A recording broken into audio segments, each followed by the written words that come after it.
بسم الله الرحمن الرحيم والصلاة والسلام على أشرف المرسلين سيدنا محمد وعلى آله وصحبه أجمعين. Mes chers étudiants, nous sommes toujours au chapitre 1, intégrale double.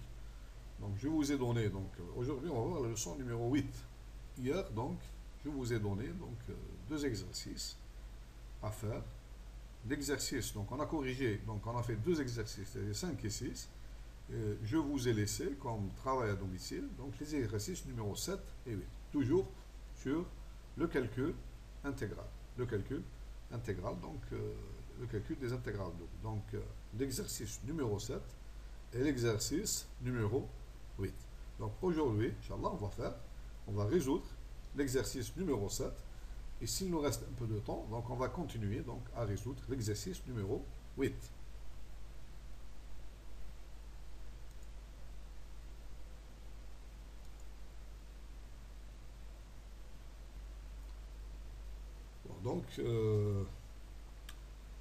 Nous allons commencer par résoudre l'exercice numéro 7. On résout l'exercice numéro 7 et après on revient à l'exercice numéro 6.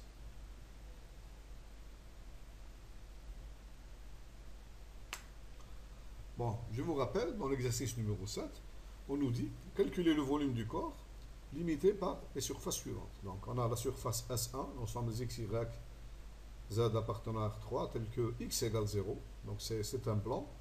Le deuxième plan, nous avons 4 plans. C'est l'intersection de 4 plans. Donc S2, c'est l'ensemble des x appartenant tel que y égale 0. Donc je parle de ces 3 plans.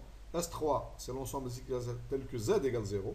Et enfin, le quatrième plan, S4, c'est l'ensemble des x, y, z appartenant à R3, tel que x plus y plus z égale 1.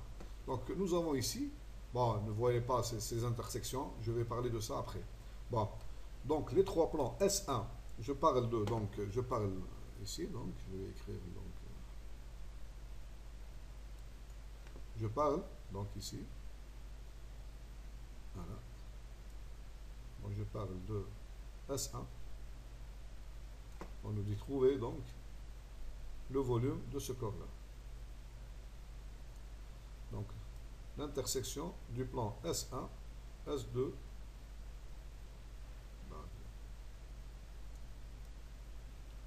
S3, et la surface et le plan. Parce que la surface S4, c'est aussi un plan. On l'a fait en terminale ça. Donc c'est aussi l'équation d'un plan. Voilà. Donc géométriquement, je vais vous montrer, géométriquement, que représentent ces 4 plans. Donc S1, c'est l'ensemble. Je vais commencer par le plus simple. Donc S3, c'est l'ensemble des x, y, z appartenant à tel que z égale 0. Donc c'est ce plan-là. S3, c'est ce plan-là. C'est le plan des x au y. Donc c'est le plan des x au y. Donc c'est le plan S3. Il correspond à z égale 0. Donc c'est le plan dans lequel on travaille, les deux coordonnées, x et y. Donc il correspond à z égale 0. Ça c'est le plan S3. Le plan S1, c'est quoi? C'est l'ensemble des x, y, z tel que x égale 0. Donc c'est le plan, justement, lorsqu'on met x égale 0, c'est le plan y au z, c'est ce plan-là. S1, c'est ce plan-là. C'est ce plan-là. Et enfin, le plan S1, l'ensemble des x, y tel que x égale 0, c'est le plan pardon. Ça, c'est le plan S1. S1, il correspond à x égale 0. Le plan S2, il correspond à y, c'est le plan x au z, il correspond à y égale 0. Le plan S1, il correspond à x égale 0, c'est-à-dire le plan y au z. Et le plan S3, il correspond à z égale 0. Donc, c'est x au y. Pourquoi on a cette propriété? Parce que si vous prenez par exemple un point quelconque ici, qui appartient au plan S2, les coordonnées de ce point, quelles sont les coordonnées? Donc vous faites la projection, Z, il n'est pas nul, X, il n'est pas nul, mais Y, Y, il est nul. Donc la projection sur le plan ici, elle se réduit à la projection sur l'axe des X. Donc vous avez Y égale 0. Si vous prenez un point ici aussi, la projection sur l'axe des Z, elle est égale à 0. Donc ça veut dire que Z égale 0. Si vous prenez maintenant un point ici, donc la projection sur l'axe, donc sur l'axe des y, elle existe, sur l'axe des z, donc elle existe, elle est non nulle, mais la projection sur l'axe des x, elle est égale à 0. Elle est égale à 0. Donc ça correspond à x égale pour tout point appartenant à ces trois plans. Voilà. Maintenant, je vais considérer le plan S4. Le plan S4, c'est l'ensemble des x, y, z appartenant tel que x plus y plus z égale 1. Alors, ce n'est pas difficile donc, de trouver, donc, de dessiner ce plan.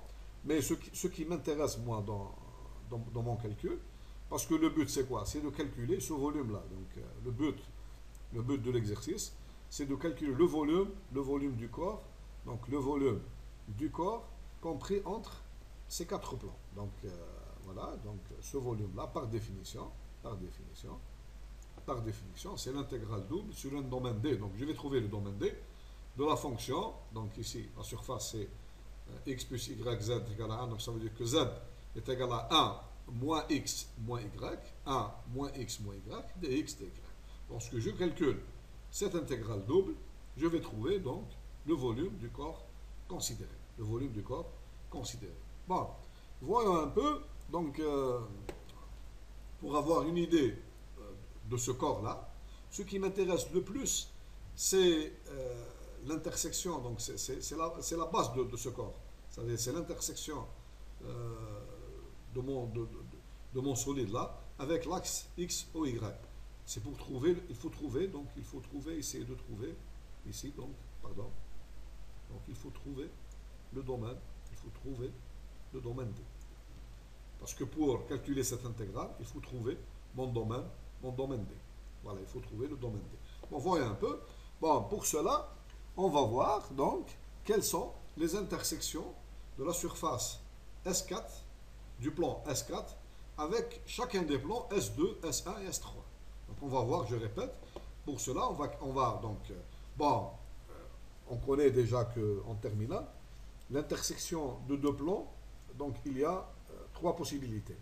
Ou bien, si les deux plans sont parallèles, donc l'intersection, donc si les deux plans sont parallèles, donc on va trouver, donc soit ils sont confondus, soit, donc si elle est vide, l'intersection, donc en général, si les deux plans ne sont pas parallèles, donc l'intersection de deux plans, donc c'est une droite. Donc si les deux plans sont séquents, c'est-à-dire ils ne sont pas confondus, ne sont pas parallèles, ne sont pas confondus, donc l'intersection de deux plans, en général, donc c'est une droite.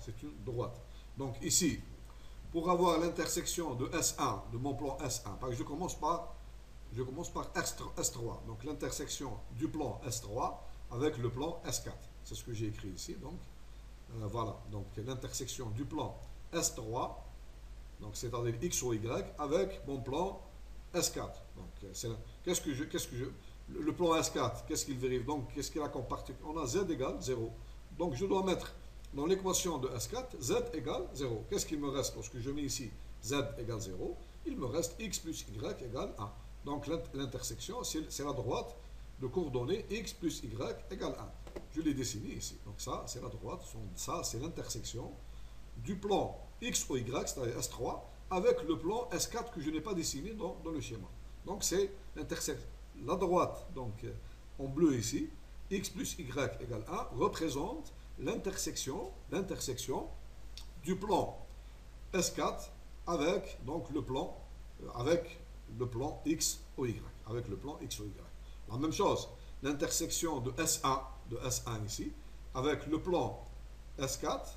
Donc, qu'est-ce que je dois? S1, c'est l'ensemble des x, y, z tel que x égale 0. Je mets ici x égale 0. Qu'est-ce qu'il me reste? Il me reste y plus z égale 1. Donc, c'est la droite y plus z égale 1. Donc, lorsque je mets ici x, y égale 0, j'obtiens z égale 1. Voilà. Et lorsque je mets ici z égale 0, j'obtiens y égale 1. Donc, ça passe par ces deux. Cette droite, elle passe par les deux points. Donc, ici, le point, donc ce point-là et ce point-là. Il me reste donc l'intersection de maintenant S2, c'est ce plan-là, avec mon plan S4. Qu'est-ce que je dois mettre ici? Donc, dans l'équation, c'est Y égale 0. Lorsque je mets ici Y égale 0, donc c'est la droite X plus Z, c'est X plus Z égale 1. Donc, elle passe par ces deux points-là. Lorsque je mets X égale 0 ici, j'obtiens Z égale 1, donc ça passe par ce point-là. Et lorsque je mets z égale 0, j'obtiens x égale 1, donc elle passe par ce point-là. Et voilà, donc mes trois droites, donc ce sont les trois, mon plan, le plan S4, donc il va donc couper le plan S2 suivant cette droite-là, il va couper donc le plan S3 X, Y, donc suivant cette droite-là, et il va couper le plan S1 suivant cette droite-là. Donc, à partir de cela, donc, j'ai une idée très donc, concrète de, de mon corps. Donc, on appelle ça un tétraèdre. Ce corps-là, donc c'est un tétraèdre. Donc, il a donc une base, il a trois côtés, donc c'est un volume, c'est un corps dans l'espace. Il a quatre côtés, donc la base ici. Voilà le domaine D. Mon domaine D, donc mon domaine D, il est donc mon domaine D. Voilà. Mon domaine D, c'est cet ensemble-là que je vais assurer.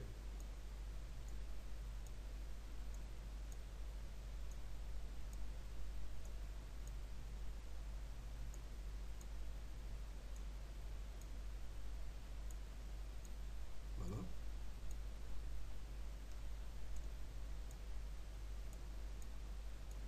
Voilà. C'est ça. C'est ce triangle-là qui représente, donc je vais l'écrire ici. Ça, c'est le domaine. Ça, c'est tout cela. Donc, ça, c'est D. Tout ça. Donc, la partie assurée en vert là, c'est le triangle là que j'ai assuré ici. C'est la base de mon corps. C'est la base. Donc, mon corps, donc de volume V, le corps dans l'espace, on appelle ça un tétraèdre. Donc, il a quatre côtés, donc quatre arêtes. Ce sont des triangles, toutes des triangles. Ce triangle-là, ce triangle-là, ce triangle-là. Donc vous avez quatre et bien sûr, le triangle de l'extérieur. Donc ce triangle-là, le triangle de la base, ce triangle-là et ce triangle-là. Donc on voit ici les intersections avec les plans S1, S2 et S3. Bon, maintenant commençons donc le calcul. Donc lorsqu'on a donc, trouvé notre domaine D, on a à peu près donc représenté le corps qu'on veut calculer le volume. Donc maintenant, commençons carrément le calcul de cette intégrale V. Donc V, donc on applique ici, on applique le théorème de Fibini, V est égal à. Donc, moi j'ai le choix ici. Donc, puisque, bon, je vais donc m'occuper, je vais me concentrer sur le domaine D. Donc l'intégration, comment je la fais? Soit je prends X constante, et pardon, ça c'est Y, l'axe des Y constante, j'intègre par rapport à X, ou bien je prends X constante et j'intègre par rapport à Y, comme vous voulez. Donc ici, vous avez le choix le plus simple, prenez le choix le plus simple. Bon, par exemple, ici, par exemple, ici, je vais donc faire un choix, donc je vais un choix. Donc je vais mettre x constante. Allez, on commence par x constante. Donc je vais donc raisonner avec x constante. Je vais mettre ici, donc je vais prendre mon point x ici, x. Donc je vais fixer, donc x, voilà, x. Dans mon intégration, donc ceci donc, est égal à donc une première intégrale. Donc je vais fixer les bornes après. Donc une deuxième intégrale. Donc la deuxième intégrale, donc je vais fixer les bornes aussi ici. De la fonction, ma fonction c'est quoi? C'est 1, donc c'est 1 moins x, 1 moins x, moins y, c'est la fonction f de x, y. Si je prends ici x comme constante, ça veut dire que je commence par intégrer par rapport à y. Je commence à intégrer par rapport à y. Donc je vais donc dessiner ici, donc je vais mettre ici donc x constante.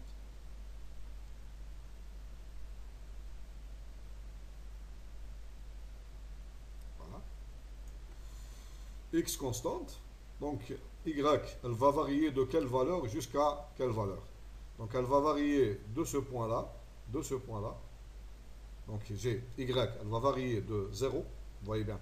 Je prends la projection du domaine D sur Bon, y, elle va varier de quel point? De ce point-là, y, donc c'est la variable ici, vous avez ici y. Y, il est là.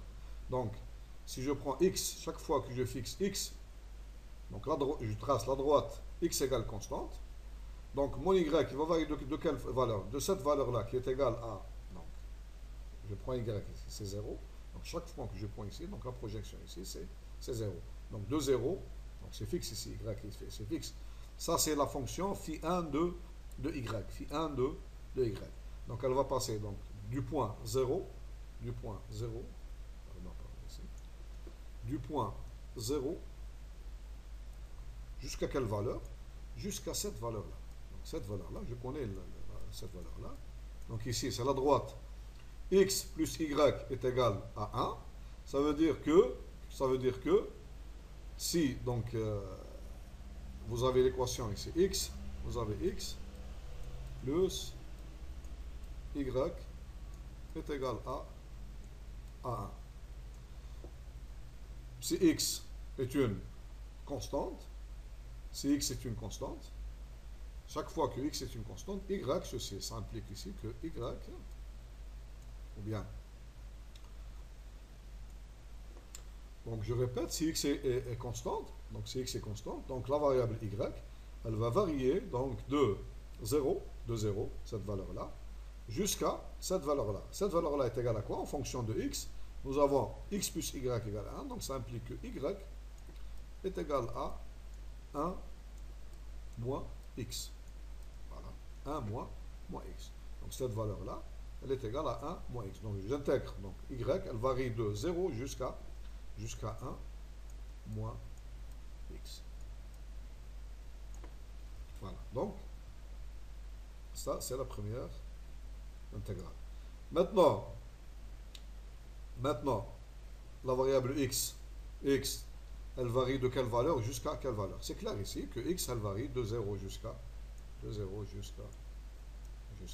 Donc j'intègre. Donc le résultat que j'obtiens, c'est une fonction de X, cette fonction-là. Donc je vais l'encadrer. Donc ce sera cette fonction-là.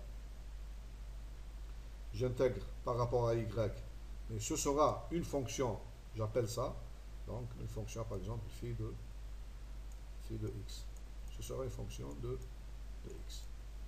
Donc le résultat, ceci est égal à, donc je vais écrire, ceci est égal à l'intégrale de 0, parce que le X ici, il varie de 0 jusqu'à 1, de 0 jusqu'à 1, ma fonction, que je vais trouver, donc je vais calculer phi de X dx.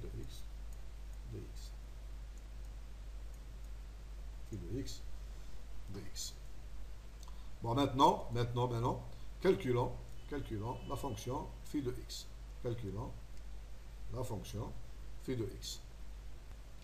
Bon, nous avons donc phi de X est égal à quoi? Phi de X égale, je vais le calculer tout seul, phi de X est égal à, phi de X est égal à l'intégrale, donc l'intégrale de 0 jusqu'à 1 moins X, de la fonction, donc 1 moins X moins Y, et j'intègre par rapport à Y. Ceci est le calcul de cette primitive, elle est facile. Donc ceci est égal à quoi? Est égal donc je vais mettre d'abord les primitives. Donc je calcule par rapport à Y. Donc j'obtiens ici donc Y. La première c'est Y. Moins. Donc ici X c'est une constante. Donc moins XY. Moins X multiplié par Y. Moins Y, c'est-à-dire moins Y au carré divisé par 2.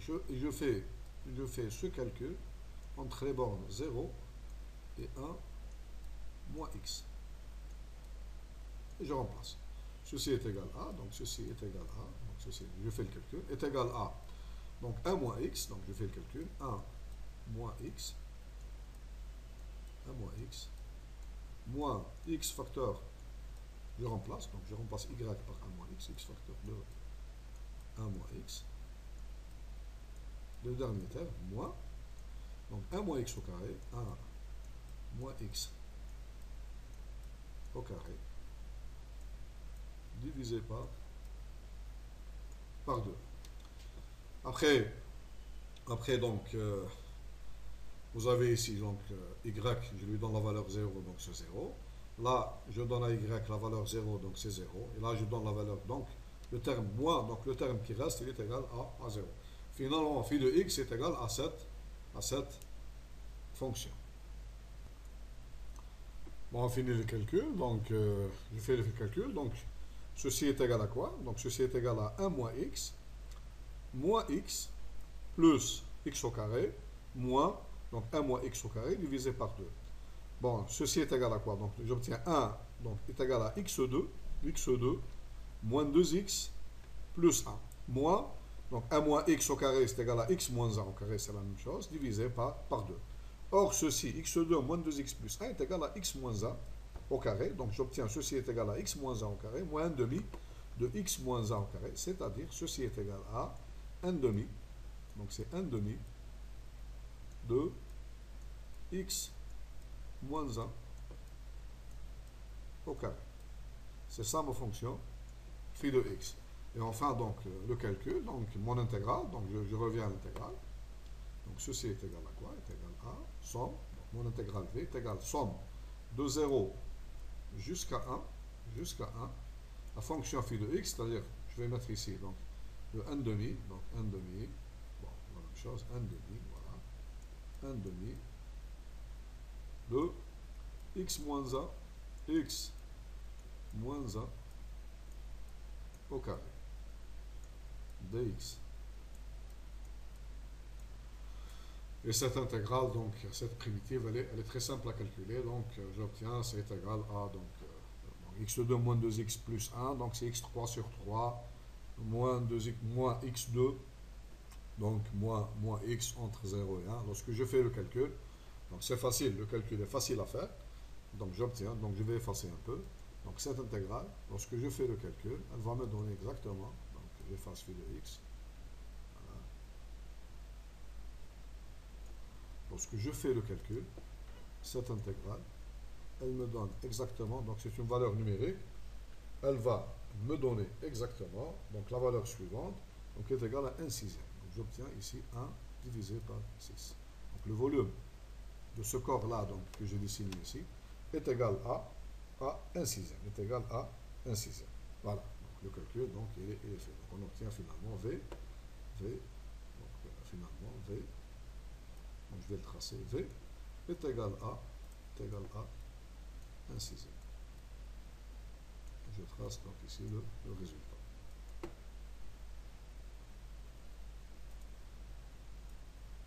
Voilà. Voilà comment on résout cet exercice. Bon, une remarque, au lieu, on peut procéder d'une autre façon. On peut procéder, on obtient exactement le même résultat.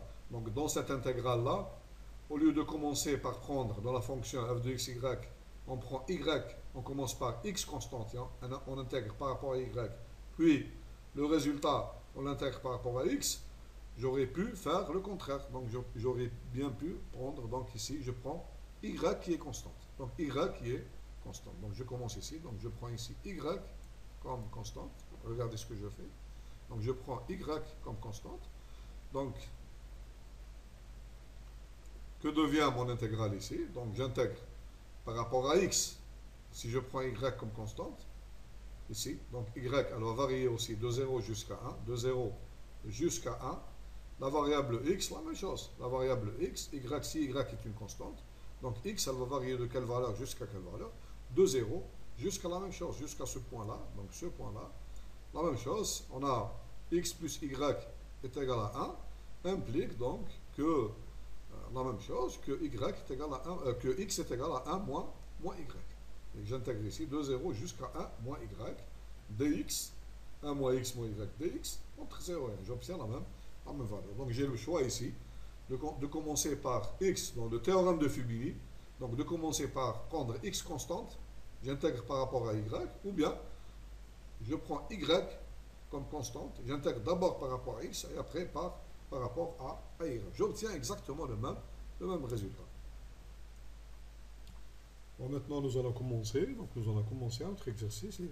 On revient à l'exercice numéro 6. Donc, dans l'exercice numéro 6, on nous dit calculer l'intégrale double suivante, i, intégrale double sur le domaine D de la fonction x moins y, dx, dy, avec d. Bon, donc l'expression de d, elle est un peu compliquée ici. Donc, c'est l'ensemble des xy appartenant à R2, tel que x est compris entre moins 2 et un quart de y2 plus 1, et y est compris aussi entre moins 2, la valeur moins 2, et moins un quart de x2 plus 3.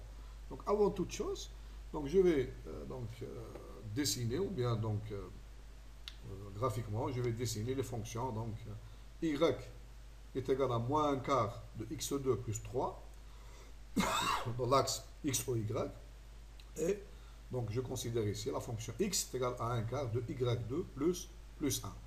Bon, c'est clair que ce sont deux paraboles. Donc, ce sont deux paraboles. Je commence d'abord par la fonction. Donc, y est égal à moins un quart de x2 plus 3. Donc, c'est cette parabole-là. Voilà, cette parabole-là.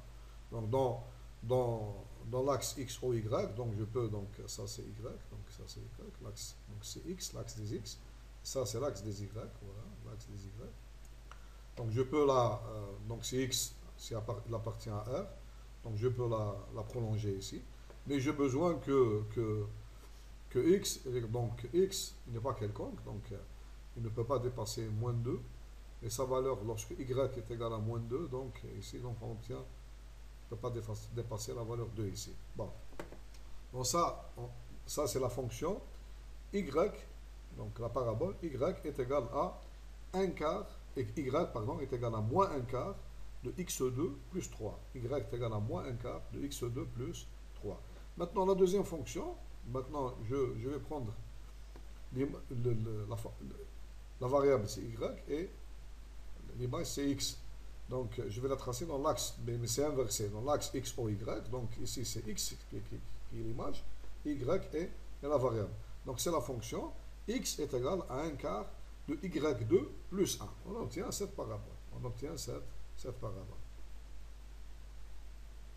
Bon, je ne vais pas rentrer dans les détails, donc je laisse comme exercice donc, aux étudiants de bien tracer ces fonctions. Donc, ils peuvent le faire dans l'axe x ou y, y ou x.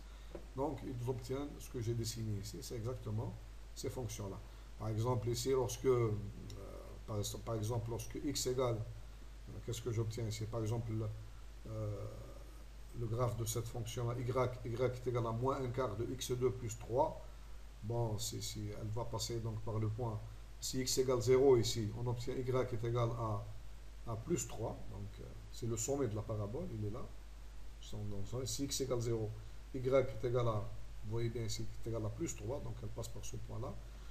Si x égale donc moins 2 ou bien plus 2, x égale moins 2, on obtient donc, elle va passer, donc moins 2, c'est 4, j'obtiens ici 4 divisé par 4, c'est 1, moins, donc, moins 1 plus 3, donc j'obtiens 2, moins 2. J'obtiens d'une part, donc si pour 2, j'obtiens plus 2, pour moins 2, j'obtiens donc la même chose, la même valeur 2. Donc pour les deux valeurs, moins 2, l'image ici, y, donc j'obtiens, si x égale moins 2, j'obtiens y égale 2. La même chose, si x égale 2, j'obtiens aussi moins 2. Donc la fonction va passer par ces deux points-là. Donc c'est ça la parabole. Donc y égale moins un quart de x au carré plus 3. La même chose pour la parabole x est égal à un quart de y2 plus 1. Donc ici, si y est égal à 0, si y est égal à 0, on obtient x égale combien? Donc on obtient plus 1. Donc elle va passer donc par le point, donc ici plus 1. On va passer, si y est égal à 0, x, donc l'image est égale à plus 1. C'est le sommet de la parabole ici, la même chose, le sommet de la parabole.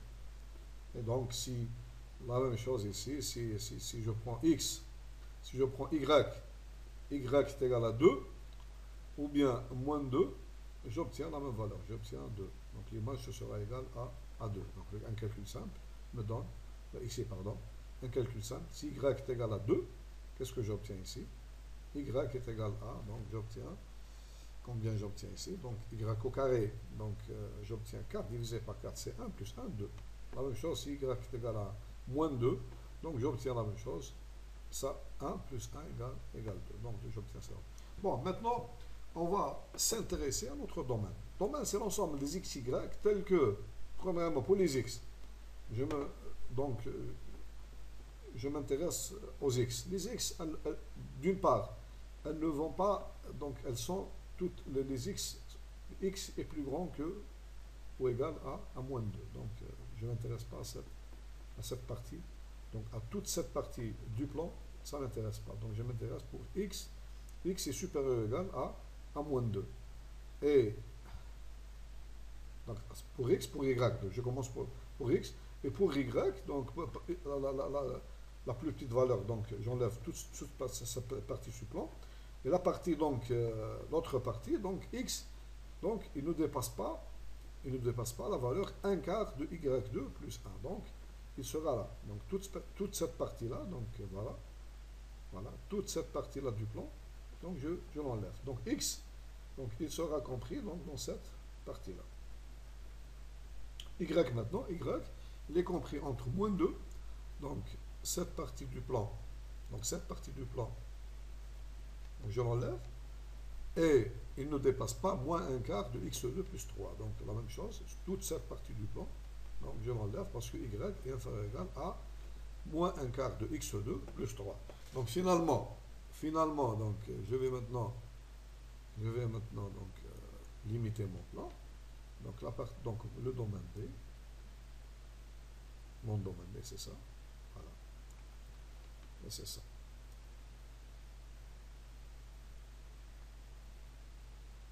Bon, je vais effacer ça. Ça ne m'intéresse pas.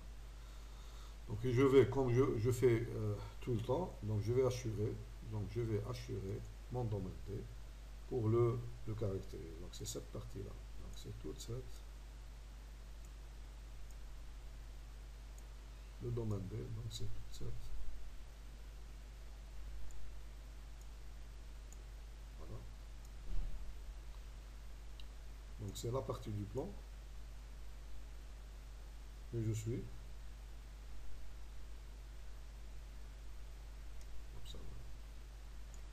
C'est la partie du plan que je suis en train d'assurer en vert. C'est ça mon domaine D.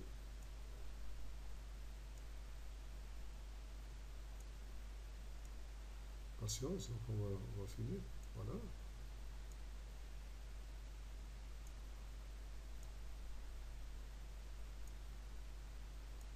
Voilà. Voilà, très bien. Donc c'est ça, mon domaine. Voilà. C'est ça, mon domaine D. C'est ça le domaine D. Donc je l'ai assuré ici. Donc en vert, c'est ça mon domaine D. Bon, maintenant, donc, revenons. Donc on va essayer de voir comment on calcule cette intégrale. Donc notre domaine ici, il n'est pas simple. Vous voyez bien que si je prends par exemple ici x constante, donc ce n'est pas un domaine régulier, donc par exemple dans cette partie-là, donc il va couper le plan en 3 parties. Donc celle-là, un point, 2 points et 3 points. Donc ce n'est pas un domaine régulier. Donc si je prends maintenant y constante, vous voyez bien que si je prends y ici, donc j'obtiens une première fonction. Si je prends y ici, j'obtiens une autre fonction. Donc comment on va procéder? Ce n'est pas un domaine régulier. Donc la solution, c'est que je vais, pour calculer cette intégrale, donc je vais diviser mon domaine en deux domaines, D1 et D2. Je vais diviser mon domaine en deux domaines, D1 et D2. Donc je vais écrire ça. Donc je vais écrire je vais partager mon domaine tel que les deux petits domaines, donc D est égal à D1 union D2. Mais il faut que les deux domaines D1 et D2 soient des domaines réguliers. Et deuxièmement, donc pour que l'intégrale sur D soit la somme des intégrales sur les deux domaines, somme l'intégrale sur D1 plus le domaine de D2, il faut que, comme on a dit dans le terrain, il faut que l'intérieur de D1, donc D soit égal à D1 avec l'intérieur de D1, Et l'intérieur de D2, ils ne doivent pas avoir de points communs. C'est-à-dire les seuls points communs entre D1 et D2, c'est que c'est la frontière. Ils ont une frontière qui est commune.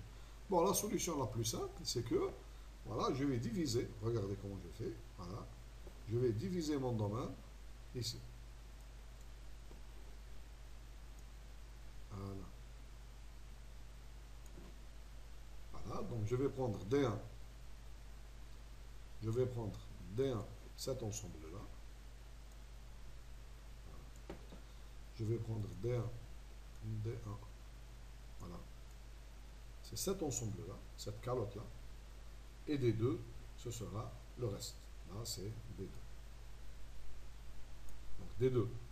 Bon, pour être plus, donc je vais, attendez, je vais donc tracer en bleu D1, voilà. Voilà, D1, je vais le tracer en bleu, comme ça, il n'y aura pas de confusion. D1, il sera tracé en bleu, voilà. Et D2, il sera tracé en vert, voilà. Donc, comme on fait en dessin industriel, donc on fait, regardez, donc, ça c'est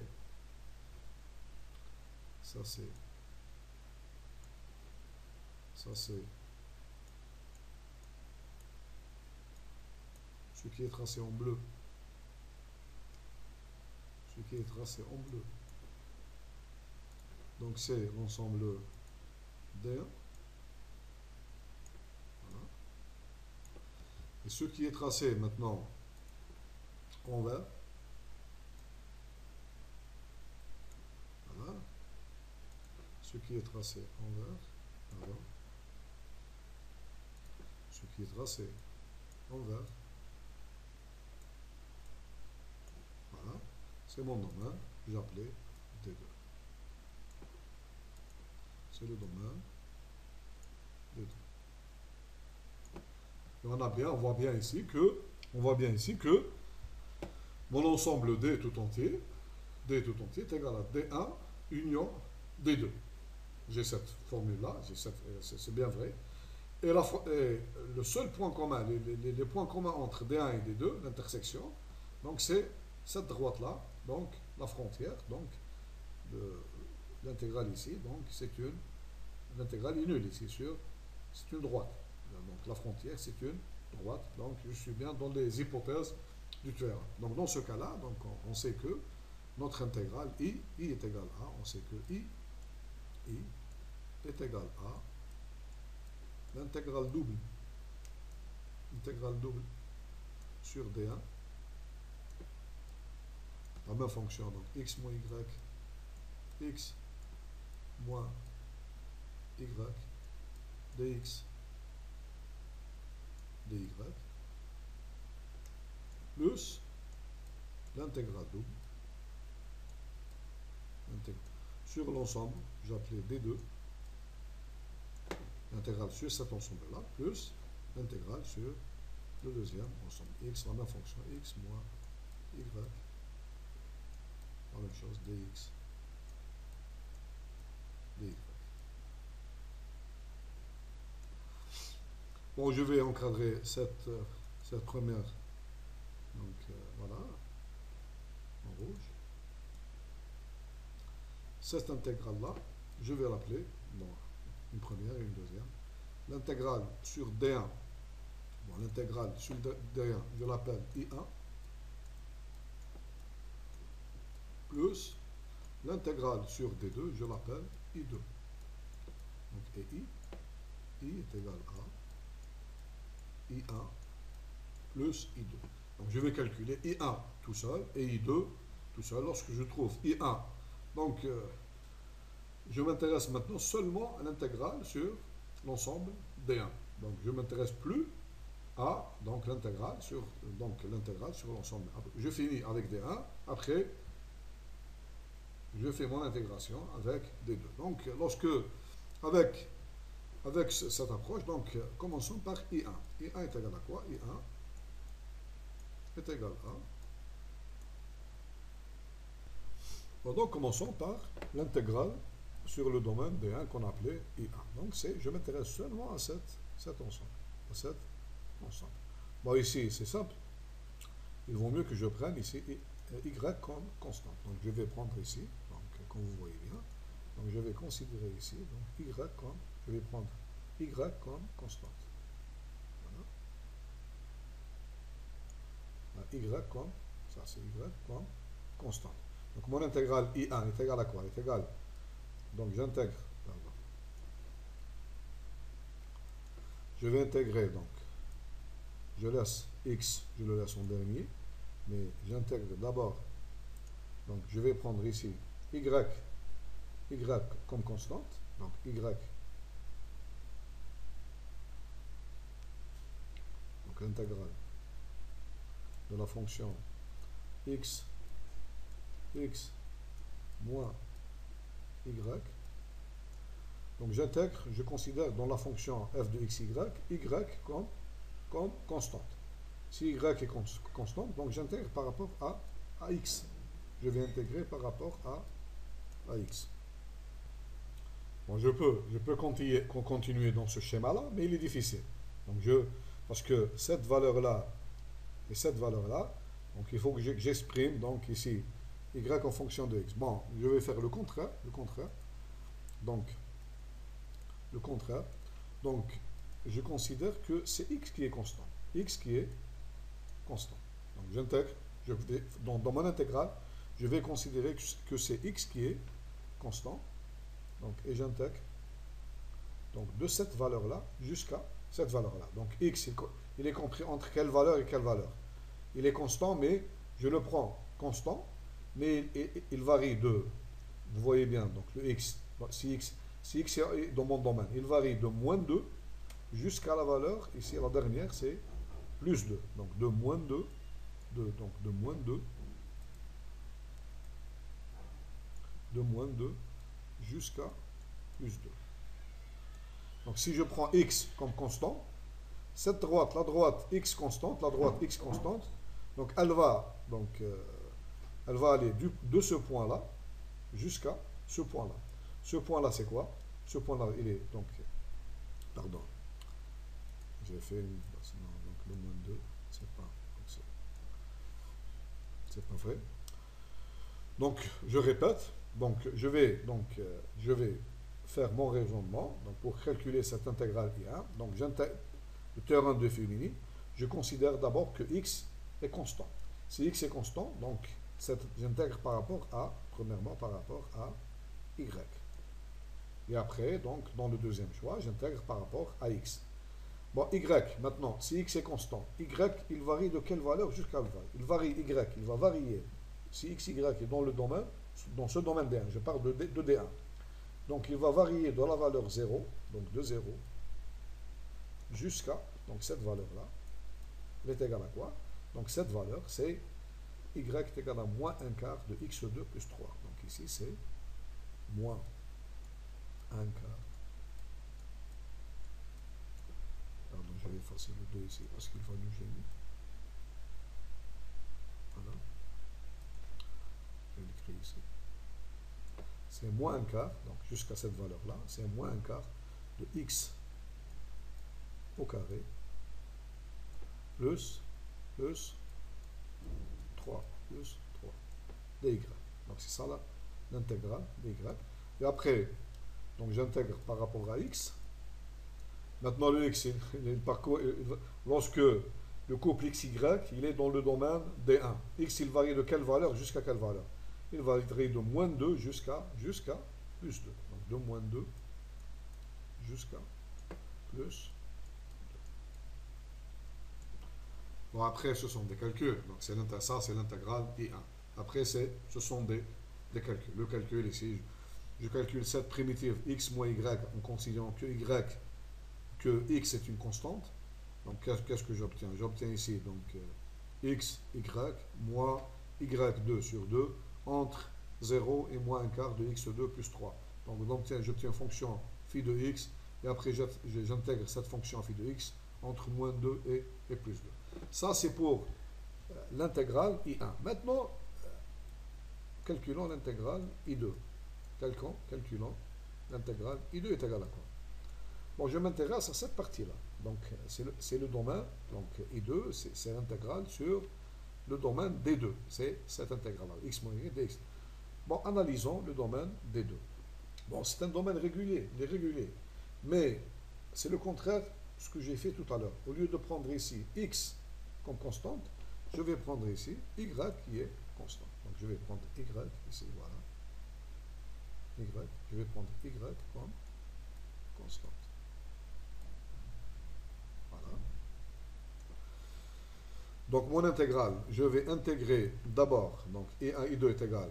Donc je vais intégrer d'abord par rapport, donc si je prends ici y comme constante, donc je vais intégrer la fonction x au moins y, si y est une constante, donc la fonction elle devient une fonction seulement de x. Elle devient une fonction seulement de x. Donc I2 est égal, une première intégrale, donc je vais donc mettre les bornes après, une deuxième intégrale, donc en considérant que f de xy, je prends y comme constante, donc cette fonction elle devient une fonction de x et j'intègre par rapport à x. Regardons maintenant, si y est une constante, x il va varier de quelle valeur jusqu'à. Donc x c'est une fonction de y, voilà la fonction y, donc il va varier de cette valeur-là. Regardez, si y est une constante, x il va varier de moins 2 jusqu'au graphe de la fonction x égale 1 quart de y2 plus 1, jusqu'à cette valeur. Jusqu'à donc 1 quart, donc 1 quart de y2 plus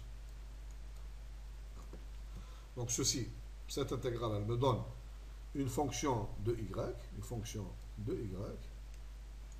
et j'intègre le tout par rapport à y. Mais y, il varie de quelle valeur jusqu'à quelle valeur? Regardez bien, donc ça c'est moins 2 ici, c'est moins 2. Et là, donc vous voyez bien, bon, là c'est plus 2. Ici c'est plus 2.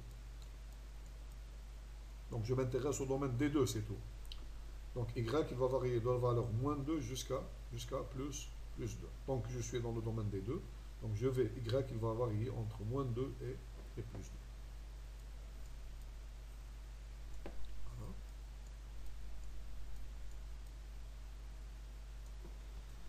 Là aussi, c'est un calcul simple. Donc, je calcule cette fonction, cette intégrale, cette primitive qui est fonction de y. Lorsque je trouve la fonction, je l'appelle par psi de y, je l'intègre entre moins 2 et plus 2 par rapport à y. Bon, lorsqu'on fait le calcul, donc pour calculer cette intégrale-là, cette primitive, c'est une fonction de x, donc on va trouver donc 1 sur 32 moins x à la puissance 4, moins 8x3, plus 24x au carré, plus 32x, moins 80. Donc et on l'intègre par rapport à x. Donc lorsqu'on fait le calcul, maintenant, une nouvelle fois, on fait ce calcul-là, c'est simple, c'est un polynôme, donc là, il est primitive, c'est pas difficile, c'est moins x5 sur 5, moins 8, x4 sur 4, etc. Donc on trouve moins 32 divisé par 5, moins 32 cinquième. La même chose ici, si on intègre, on calcule la primitive de cette fonction par rapport à y, on va trouver 1 sur 32, y4, moins 8y3, plus 8y2, moins 96y, moins 48. Donc et maintenant, si on intègre cette fonction par rapport à y, donc entre moins 2 et plus 2, on va trouver la valeur moins 64 divisé par 15. Et finalement, donc i qui est égal, donc on a dit que i qui est égal à i1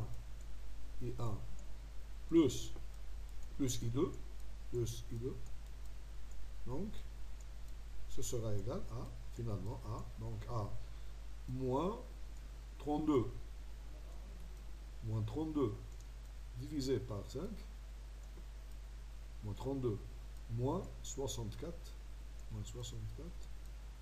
divisé par 15, moins 64 divisé par 15. Et cette valeur-là, donc, est égale à moins 32, est égale à moins 32 divisé par 3. Moins 32 divisé par On remarque ici, remarque, on ne trouve pas une valeur positive, ça ne représente pas un volume, ça représente. Mais donc, on a dit si la fonction f est positive sur tout le domaine, donc l'intégrale double est positive et ça représente un volume. Si elle n'est pas positive, donc il faut voir là où elle est négative, on la multiplie par moins 1 pour avoir donc une fonction positive et finalement avoir un volume. Voilà, donc il faut voir où la fonction est positive, où elle est négative. Là où elle est positive, donc ça représente un volume. Là où elle est négative, donc on la multiplie d'abord par moins 1 et on obtient donc, et on fait la somme de toutes ces valeurs-là, on obtient le volume qu'on cherche. Voilà. Donc ce sera tout pour aujourd'hui. Donc la prochaine fois, Inch'Allah, donc on va, c'est la dernière partie de notre cours, donc on va voir le changement de variable, donc comment calculer une intégrale double en faisant un changement de variable. Ce changement de variable, justement, on part d'une intégrale double sur un domaine, on va avoir une autre intégrale double sur un autre domaine, tel que le calcul il devient plus facile et plus simple. On appelle ça un changement de variable. Bien sûr, on va voir qu'on doit avoir des conditions sur le changement de... C'est quoi un changement? C'est une fonction. Un changement de variable, c'est quoi? C'est une fonction définie de R2 vers R2. Donc c'est une fonction de deux variables définie de R2 vers R2. De façon que cette fonction qui définit le changement de variable doit être donc particulière, elle doit avoir des conditions, par exemple bijective, de classe C2, etc., etc., pour pouvoir justement effectuer ce changement de variable. Donc ceci sera fait donc la prochaine fois, Inch'Allah. Je conseille aux étudiants qui suivent ces cours de ne pas voir directement les solutions des exercices. Il faut d'abord essayer de faire les exercices tout seul, il faut se casser la tête pour résoudre ces exercices et après donc voir les solutions.